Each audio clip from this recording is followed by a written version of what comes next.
नमस्ते, आपके अपने YouTube चैनल में आपका फिर से एक बार स्वागत है। आज हम लोग बात करने जा रहे हैं कि आखिर किस प्रकार इस्लामिक लोगों ने भारत के अंदर 4 करोड़ से 15 करोड़ तक का सफ़र तय किया और यह कैसे हुआ। 8वीं शताब्दी के आरंभ में जब इस्लाम ने अपना कदम भारत भूमि पर रखा तो हमारे शासक वर्ग और जनता दोनों में ही राष्ट्र के प्रति जागरूकता नहीं थी। वह खंडित मानसिकता से ग्रस्त थे। एक शासक का अपमान दूसरे शासक को राष्ट्र का अपमान नहीं लगता था। दुर्भाग्य से वही मनोस्थिति आज भी हिंदुओं की है और एक हिंदू का अपमान दूसरे हिंदू को अपमान नहीं लगता।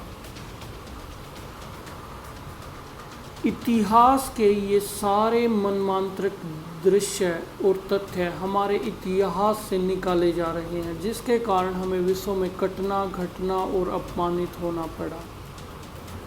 धर्मनिरपेक्षता के नाम पर 17 जनवरी 1982 ईस्वी को NCERT ने अपने लेखक को सुझाव दिया था कि अवांछित इतिहास एवं भाषा की ऐसी पुस्तकों का पाठ्य पुस्तक से हटा दिया जाए जिनसे राष्ट्रीय एकता के निर्माण में और सामाजिक संगठन के विकसित होने में बाधा पड़ती है। यह नीति स्वागत योग्य मानी जा सकती थी सामाजिक समरसता स्थापित करने के नाम पर, किंतु दुर्भाग्य से यह इस प्रकार की नीति हिंदुओं पर ही लागू होती रही है, दूसरे समुदायों पर नहीं। फलस्वरूप आज वह लोग 1 लाख से अधिक मदरसे भारत में स्थापित कर चुके हैं और जिनका मुख्य उद्देश्य इस्लामिक मूल तत्वों का कार्य करना है। मुस्लिमों के यहाँ घोर सांप्रदायिक मानसिकता से लोगों को तैयार किया जा रहा है और हमारे नेतागण हमें धर्मनिरपेक्षता का पाठ पढ़ा रहे हैं। क्या हमने कभी इस विषय पर विचार किया कि भविष्य में इसका परिणाम क्या होगा? इतिहास के सत्य से आंखें बंद किए हमारे नेता भूल गए कि सदियों के शासनकाल में मुस्लिम सुल्तानों और बादशाहों ने यहाँ 10 करोड़ लोगों को मुसलमान बनाया था, जिनमें से 6 करोड़ पाकिस्तान चले गए थे, शेष भारत रह गए थे। अब इनकी धर्मनिरपेक्षता के कारण स्वतंत्र भारत में यह पुण्य 15 से 20 करोड़ हो गए, यानी सदियों के प्रयास के मुकाबले इन देशद्रोहियों ने फिर उतनी ही भीड़ तैयार कर दी है। इससे स्पष्ट हो जाता है कि धर्मांतरण बीते हुए क्रूर कालों की घटना नहीं अपितु आज की सच्चाई है। इधर धर्मनिरपेक्षता के नाम पर इतिहास को भूलने की सीख दी जा रही है, इतिहास के तथ्यों को तोड़ा मरोड़ा जा रहा है। इधर धार्मिक उन्माद को फैलाने और भरने का प्रयास किया जा रहा है। ऐसे में भारत का भविष्य कैसा होगा, इसका सहज अनुमान लगाया जा सकता है।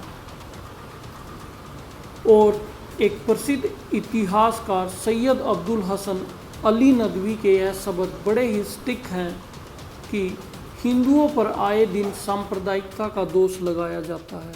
धर्मनिष्ठ मुसलमान जहां इस्लाम के लिए मुसलमानों में प्रेम को प्रोत्साहन देते हैं, वहां गैर इस्लाम के प्रति घृणा को भी बढ़ावा देते हैं। तब कैसे होगी धर्मनिरपेक्षता की रक्षा? कैसे होगी इस राष्ट्र के शाश्वत मानवीय मूल्यों पर धर्म की रक्षा? तब भारत भूमि का पुण्य विघटन कैसे बचेगा? हो सकता है इस प्रसिद्ध इतिहासकार डॉक्टर NC बेसेंट के ये शब्द हमारे नेतृत्व के कान खोल दें। मुस्लिम नेताओं का यह दावा है कि शरिया कानून उस देश की कानून से ऊपर है जिसमें वह निवास करते हैं।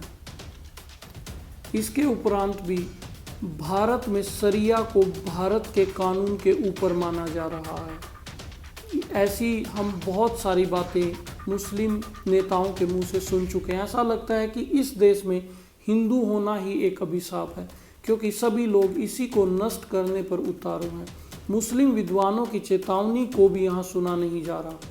दुर्भाग्यपूर्ण है, जैसा कि नुसीरुल हक जैसे मुस्लिम विद्वानों का मत है कि मुसलमानों में कुछ ऐसे लोग हैं जो धर्मनिष्ठ मुसलमान होकर भी यह विश्वास करते हैं कि शरिया में संशोधन न केवल अनुमति है अपितु यह आवश्यकता भी है, जिससे उस भारत की वर्तमान सामाजिक व्यवस्था के अनुकूल बनाया जा सके। हमारी सरकार को चाहिए कि मुशीरुल हक जैसे विचार के मुस्लिम लोगों के साथ बैठकर और उन्हें प्रोत्साहित करते हुए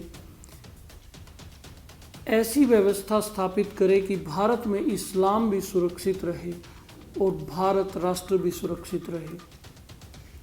अब हम उन परिस्थितियों और लोगों की करतूतों पर विचार करेंगे जिनके कारण इस राष्ट्र को कई बार विखंडन के दौर से गुजरना पड़ा। सचमुच यह कहानी रोंगटे खड़े करने वाली है। भारत भूमि के प्रति निष्ठावान हिंदू और मुस्लिम दोनों संप्रदायों के लोगों को इन घटनाओं से शिक्षा लेकर भविष्य के भारत के प्रति सजग और जागरूक होना है, क्योंकि विज्ञान के इस आधुनिक युग में यह समझना विचारणीय है कि धर्म की उन्मादी शिक्षा हमारे लिए आवश्यक है या मानव निर्माण और राष्ट्र निर्माण की शिक्षा आवश्यक है, जो मानव को मानव से जोड़े रखना चाहती है।